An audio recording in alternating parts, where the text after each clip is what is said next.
So many people starting keto for the new year, which I love to see. We love to see it, bitch. Just makes my heart so happy. I love when keto is embraced by the masses, you know. I'm getting so many questions and comments. Let me try and think of like some common ones that I've been answering a lot. Probably like calories and carbs. So when I first started, I downloaded Carb Manager. It's an app on my phone, and I used that to track every day for the most part, especially like for the first several months. You won't need to like once you get the hang of it, but for the first several months, tracking is really helpful. And my goal was always to be about 20 net carbs per day. And sometimes Carb Manager will tell you the wrong carb count because it's not very good at taking sugar alcohol into effect or into whatever.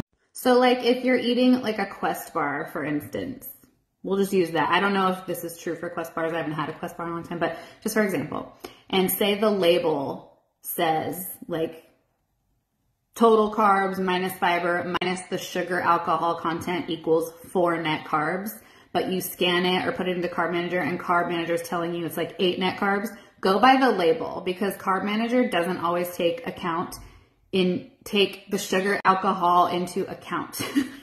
I can't talk today. Now it'll give you a breakdown of like fat, protein, carb macros in Carb Manager. Don't try to get that shit perfect. Don't even like pay attention to fat and protein, honestly, especially if you're like just starting. Just try and get the hang of 20 net carbs a day. That's it. Like just for a while. And then when you get that, kind of like get your groove going with 20 net carbs a day, then maybe pay attention to calories. Make sure you're not going way over your calories that it gives you in Carb Manager. And that brings me to my next common question. I always get asked, how many calories a day do I eat? And I don't like sharing that because calories are individual to every person depending on your body and your goal. So I'm short, I'm 5'3", and it goes by your age and your activity level. So use Carb Manager or whatever you want to calculate how many calories you should be eating for your stats. Because if I tell you mine and you're like 6'5" and 3, if I give you mine and you're like this larger person, height-wise and weight-wise than me, then you're going to be allowed to eat more calories a day and still be in a deficit and still easily lose weight.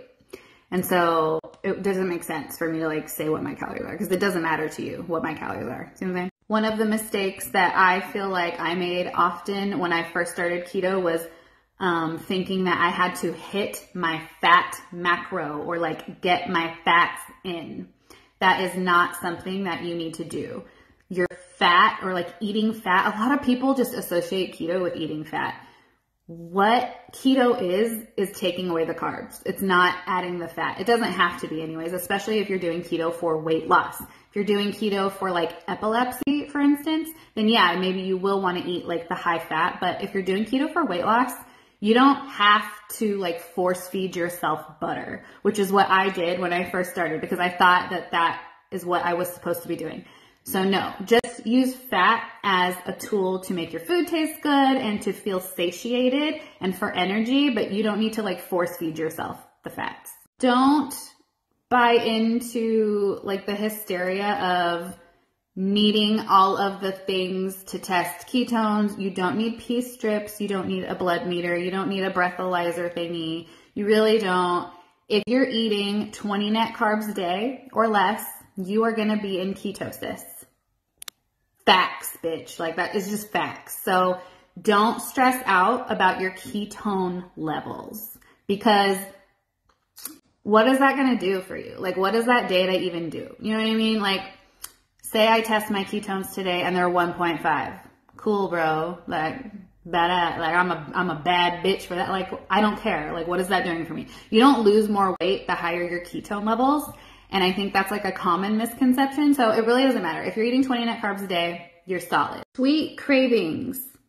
Do I get sweet cravings still 4 years keto? Yeah, I do. I am human, okay? Yeah, those are never going to go away. I'm just going to be real with you. Like a lot of people will be like, oh my God, you stop eating sugar. Like you're keto. You're going to never crave sweet things again. It's a lie, ho. It's a lie. You will. So I just keep replacements around for when I do get the craving. So I really like Lily's chocolate bars. Even Mike really loves those, and he's not really keto, so we keep those around all the time. Those are at most grocery stores now, like Target, Kroger. If you do have a Kroger, they make a really good keto ice cream, the Simple Truth brand.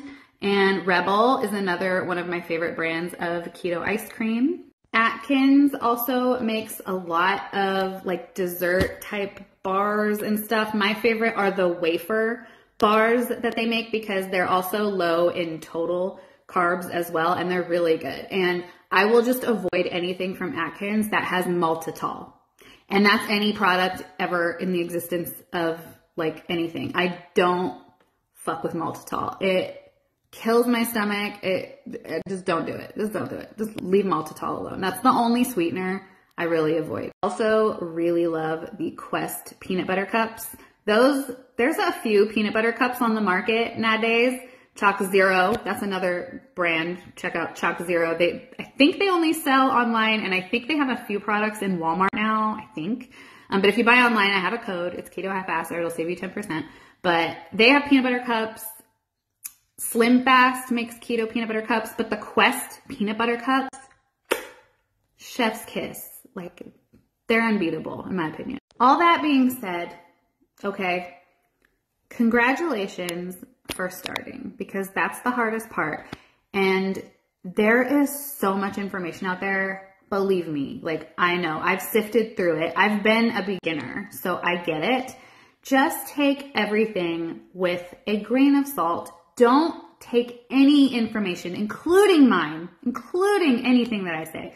Don't take that as gospel and like that's the only way and the right way and this is what I'm going to do, because you really have to experiment with what is going to work for you to make you sustain keto long term. Because if you have a lot of weight to lose like me, I started at 350, you are going to need to stick with this for a long term amount of time. You know what I mean? So just make it to where you can sustain this lifestyle, whether that is being strict or not. And if you do happen to follow any influencer, whether it's low carb, keto, calorie counting, blah, blah, blah, if their message has the common theme that their way is the way and they are right and everyone else is wrong and you need to do it this way or you're going to fail, I would reconsider tailoring your space, because that's not the message that